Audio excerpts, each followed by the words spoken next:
This morning we hold in our hearts the family of Rabbi Dina Berzin, whose husband's grandmother died last week. And so Dina, who was scheduled to be preaching this morning, is in Massachusetts attending a funeral. Happily, thankfully, we also, Cantor Wendy Schermet from Temple Israel agreed at the very last minute to come and offer a reflection on a gift of Judaism. We're very grateful for her leadership and responding so quickly to this. If you've never attended a Jewish service, and if you haven't, I hope you will sometime soon, you'll know that music plays as it plays a role here, it plays a role throughout the entire service in a Jewish worship service, throughout readings, prayers, a lot of liturgy, and the cantor is the one who kind of holds the congregation together in all this and leads them in their recitation and singing. So Wendy's job is quite central in the life of Temple Israel. And we are looking forward to hearing from you this morning. The scripture reading this morning is from the book of Genesis, and the translation is actually from a Jewish translation that retains the original names in the Hebrew as opposed to their anglicized version. So if you happen to hear the name Avraham, you'll know that you can probably guess that one, Abraham. Yitzhak is Isaac, and Yaakov, anybody? Jacob, yes. So if you put up the scripture slide for me. Yaakov went from Beersheba and went toward Haran.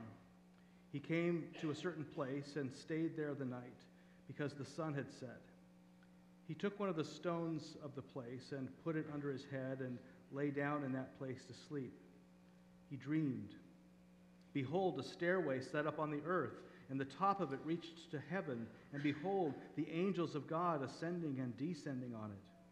Behold, the Lord stood above it and said, I am the Lord, the God of Abraham, your father, and the God of Yitzhak. The land whereupon you lie to give you, the land whereupon you lie, to you I will give it, and to your seed.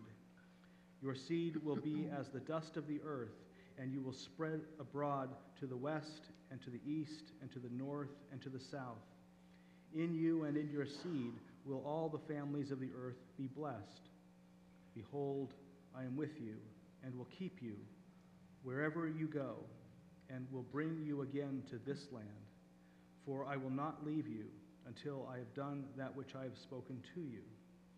Yaakov awakened out of his sleep, and he said, Surely the Lord is in this place, and I didn't know it.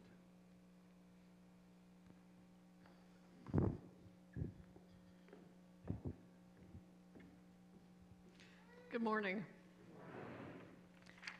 I want to thank all of you for having us here as a guest. Rabbi Berzin really regrets not being able to be here this morning. Her husband's grandfather died, and they're at the funeral. And I want to thank Amy because she's been a great partner since she's been here, and she introduced me to the piece One Voice, which we did last year at Abraham's Tent Dinner. It was a great piece to learn. So thank all of you. We're looking forward to having you as our neighbors. And yeah, okay. So Jewish music, a huge topic. But your theme is the gifts of the Tri-Faith partners, and for me, the biggest gift that we have as Jews actually is music. Music for us marks our liturgical time, our holiday time. It tells us where we are during the day, during the week, and during the year. So if you think about our holidays, let's start with Rosh Hashanah, which is our new year. We have a melody just for Rosh Hashanah and Yom Kippur, which is 10 days later. And then we have our harvest holiday, which is Sukkot, and we have melodies just for Sukkot. And then we go into Hanukkah, which is in 2 weeks. By the way, you know we're on the lunar calendar, just like Islam. So our holidays float. They can't float so much that they get out of season. So we would never have our harvest holiday in the middle of the winter. So we regulate our calendar, and it's very complicated. It really is very complicated. We add extra days. Sometimes we combine Torah portions because we have to have our holidays fall when they really need to fall. So Hanukkah is usually in December, but sometimes it oozes into January. Rosh Hashanah and Yom Kippur are usually in September, but sometimes they start in August when it's at its very hottest, and sometimes they ooze into October. After Hanukkah, we get Tu B'Shvat, which is usually in January, and that is the Song of the Sea, which I'm going to do for you, which is Shabbat Shirah. And then we have Purim, which is not in the Torah, neither is Hanukkah, and that is kind of our festival, Halloween kind of a holiday. By the way, if you know Rabbi Osriel, he hates Halloween. He doesn't understand it because he's from Israel. So we always made a big point of saying that there's a mode and a chant just for Halloween, just to drive him crazy, which is all too easy to do when you've worked with him all these years. And then after Purim, we have Pesach, or Passover, and there's a melody just for Passover. Then we get into our third Shalosh Regalim holiday, which are foot holidays, when they used to tithe to the priests. And that is Shavuot, or the receiving of the Torah. And that's usually in May or early June, and there's a melody just for that. And then over the summer, there's kind of a break, but not really. We actually only have 1 month during the year where there's no holiday. And we get into Lamentations, and there's a mode just for that. And then we're back into the holidays again, Rosh Hashanah, Yom Kippur. On top of the modes that we have for each holiday and each day of the week, we have what's called cancellation, which are chants. And we chant the Torah. We don't read it, we chant it. And one of the reasons we chant it, it adds beauty to the text, of course. But also, the Torah doesn't have any vowels in it, or markings, or capital letters, or punctuation, or anything. So, as we all know, music is a memory device. How did we learn our ABCs? Is my point. So you've got a 13-year-old who has to chant the Torah at their bar bat mitzvah. How are they going to do it? They're not Hebrew speakers from birth like an Israeli is. So if you chant it, it gets you through the text much easier. So we chant our holy books. We chant the Torah, the 5 books of Moses. We chant Haftorah, which is prophets, which we share with you. We chant the book of Esther, the book of Ruth, the book of Lamentations, and then there's a special chant just for the high holidays. As a cantor, it's my job to learn those chants and then teach them to whoever wants to learn it. The kids have to learn Haftorah and Torah for their bar and bat mitzvah. But for the rest of it, we really rely on adults who volunteer and want to learn how to do it, or I do it. Sometimes the rabbis know how to chant Torah and Haftorah, but you really don't want to hear a rabbi sing. I'm just,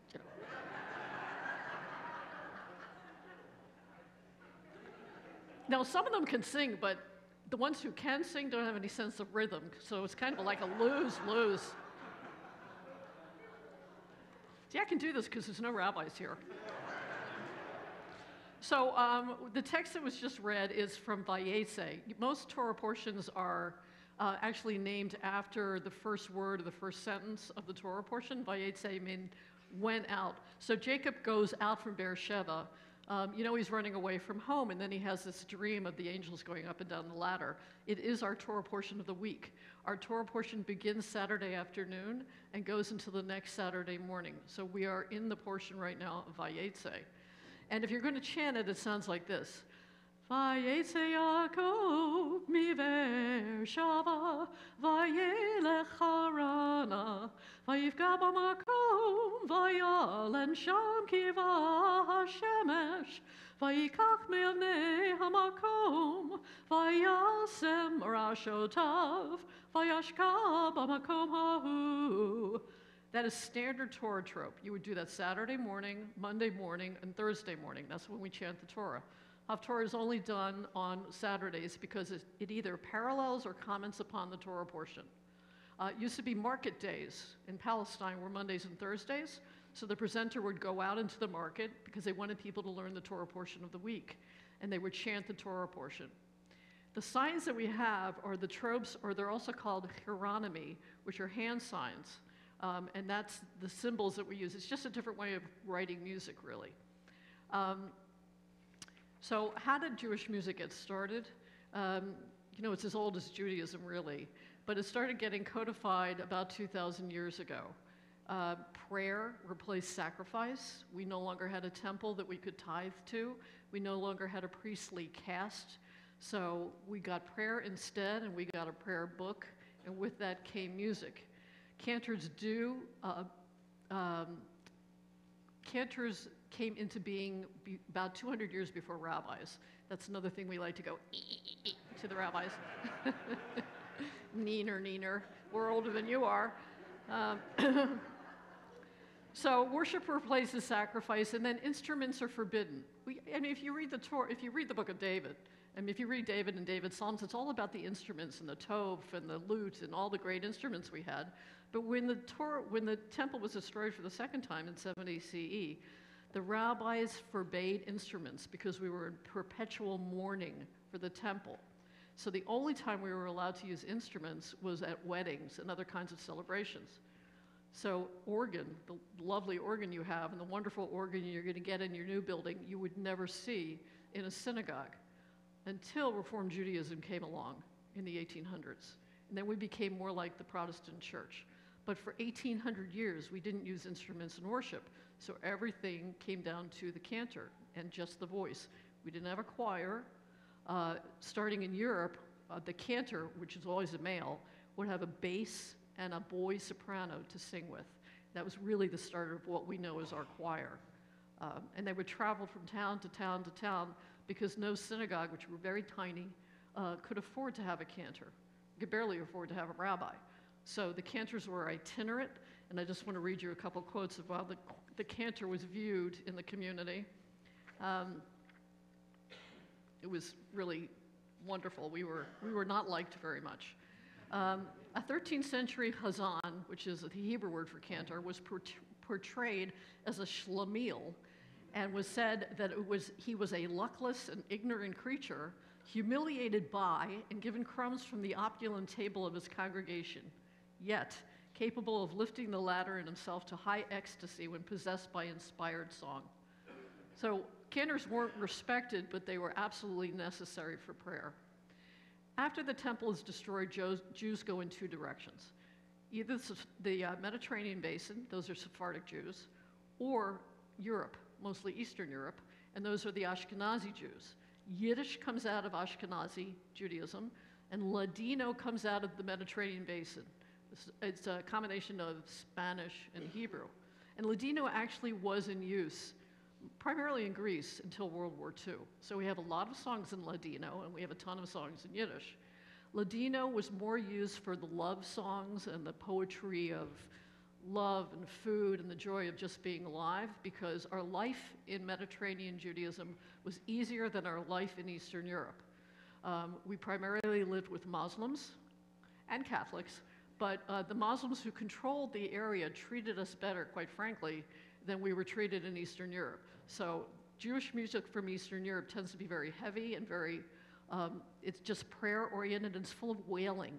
So if you have an image of a cantor from the old days, that's the image you're probably going to have of just sorrow and wailing and the real deep chazanut or cantoral music that you probably know from movies. We're not as familiar with joyful Jewish music from the Mediterranean basin. So what happens? Napoleon marches his way through Europe, bringing with him enlightenment. He brought some other things too, but for the Jews he brought enlightenment, particularly in Germany. And the German Jews look around around 1820 and they say, we really like the idea of this. We want to be able to eat with our neighbors and sit with our neighbors and go to school with our neighbors, and we want to pray in the vernacular. We want to understand what we're praying about, and we don't think we have to be in Jerusalem to be a Jew. We can be good German Jews and still have Judaism. And that's how Reformed Judaism got started. And with that came a change in the music. They looked around and they saw the Protestant churches that had choirs and real floors and organs and mixed singing. In traditional Judaism, women are not allowed to be heard. It's called kol isha. You're not allowed to hear the voice of a woman in prayer because it distracts men. Really? Anyway, so that's why. So that's why you will never see a woman clergy person in Orthodox Judaism unless something really changes. It's kind of like you're never going to see a woman priest until something really changes, and then is it really still Catholicism? So in Orthodox Judaism, there are no women cantors or rabbis. Then along comes Reform Judaism, and everything changes, and there's choirs and all the other things, and organs and other instruments come into services. And then there's a huge influx of Jews to America, particularly after 1884. And with that comes a huge influx of Eastern European cantors. And the rabbis get really fed up because they're, if you lived in a shtetl in Eastern Europe, you had no entertainment of any kind, none. So it was all about the cantor, and the cantor could take one prayer and sing it for 40 minutes. And rabbis stopped having any patience for that whatsoever. And quite frankly, the cantor had almost died out until World War II. And our school, Hebrew Union College, saved a lot of the cantors from the Holocaust and started the school in 1948. So we've had the school now for 70 years. It's now a 5-year program. It's a master's program. And the first year is in Jerusalem. We go there with the rabbis and the educators. We all have to study the first year in Hebrew. And then we come back and we get a student pulpit and we learn the rest of our craft. So back to Jewish time. If you take one prayer called the Mi Chamocha prayer, it's from Shabbat Shira or Shirat Hayam, and it celebrates crossing the Reed Sea safely and the deliverance from being, from being in Egypt. So this is what it sounds like on a Friday night. You can go anywhere in the world, and if you hear this melody, you'll know it's Friday night. Mi chamocha ba'elim Adonai, mi kamocha nedar b'kodesh. Now it's from the Torah, so you can chant it just according to Torah trope. Mi chamocha ba'elim Adonai, mi chamocha nedar b'kodesh, norati lo tosefele. That's just how you chant it from the Torah. So let's say it's Sukkot, the harvest holiday. It would sound like this. Mi chamocha ba'elim Adonai, mi chamocha nedar b'kodesh. Let's say it's Hanukkah. Mi chamocha ba'elim Adonai. Let's say it's Passover. Mi chamocha ba'elim Adonai, and so on and so forth. You can go anywhere in the world again, and your eyes are closed, and you know where you are. Shabbat morning is different from Shabbat evening. Mi chamocha ba'elim Adonai. So we have about 6 modes that we have to learn that tells us what Jewish time is. And we have 6 systems of cantillation, which tells us what books we're in. And then we have all the new music. So just like the Protestants and Catholics, we now have folk music in our services. So we have a band once a month. We have a band at Temple Israel. And we have a kids choir, and we have an adult choir, and our kids want to do all the contemporary music. It's the same in every faith. Yeah. But we still have cantors. Now, cantors are a tiny part of Jewish clergy. There's about 300 to 500 of us in all movements across the board. Women have been cantors in Reform Judaism since about 1975. In the conservative movement, they're always about 10 years behind us in terms of egalitarianism. So they've been accepting cantors into their program since the 1980s. We share teachers. We all have the same teachers in New York City. They float between the conservative seminary and our seminary. And I can get a job either at a conservative synagogue or a reform synagogue. It's all the same liturgy. Again, in Orthodoxy, there are no women cantors. In the Reform movement alone, there are about 2,000 rabbis. So we are a much smaller component of the liturgical team. And because it costs to have clergy, we are now not just presenters of prayer, Shiliach Tzibor, and praying for you if you can't pray for yourself, but we are just like rabbis. But the rabbis take most of the text work, and we take all of the music work, but together we all go to the hospitals and do all the life cycle events and do everything else in the life of a synagogue. But primarily my job is to teach you the music and to get the kids ready for all the life cycle events that they have to go through. I really appreciate that you have invited us here and what you're doing with Tri-Faith, and you're always welcome, always, to come to services and just hear the music. Thank you very much.